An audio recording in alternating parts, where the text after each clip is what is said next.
ഇവിടെയായിരുന്നു റോമൻ ഗവർണറായിരുന്ന പീലാത്തോസിന്റെ അരമന.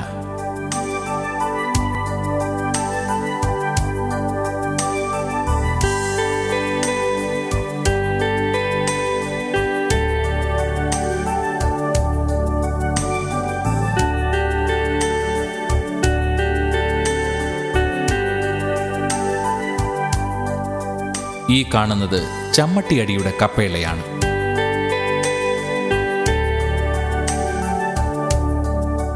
കണ്ണുകെട്ടി ഈ കല്ലിലിരുത്തിയാണ് കർത്താവിനെ പടയാളികൾ അടിച്ചത്. നീ ദൈവപുത്രനെങ്കിൽ ആരാണ് നിന്നെ അടിച്ചതെന്ന് പറയുക എന്ന് പരിഹസിച്ച സ്ഥലമാണിത്. ഈ കല്ല് ഇപ്പോൾ തിരുക്കല്ലറയുടെ ദേവാലയത്തിലാണ് സൂക്ഷിച്ചിരിക്കുന്നത്.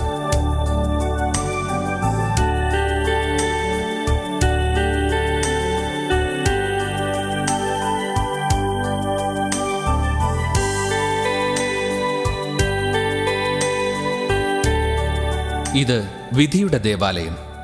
ഈ സ്ഥലം ഗബാത്ത എന്നാണ് അറിയപ്പെട്ടിരുന്നത്.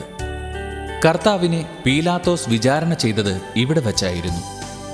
പീലാത്തോസിന്റെ അരമന മുതൽ ഗാഗുൽത്ത വരെ കുരിശുമേന്തി അവിടുന്ന് കടന്നുപോയ വഴിയിലൂടെ നടന്നു പോവുക എന്നത് ഓരോ തീർത്ഥാടകന്റെയും ജന്മസാഫല്യമാണ്. വിശുദ്ധ കുരിശിന്റെ വഴി ഇവിടെ ആരംഭിക്കുന്നു.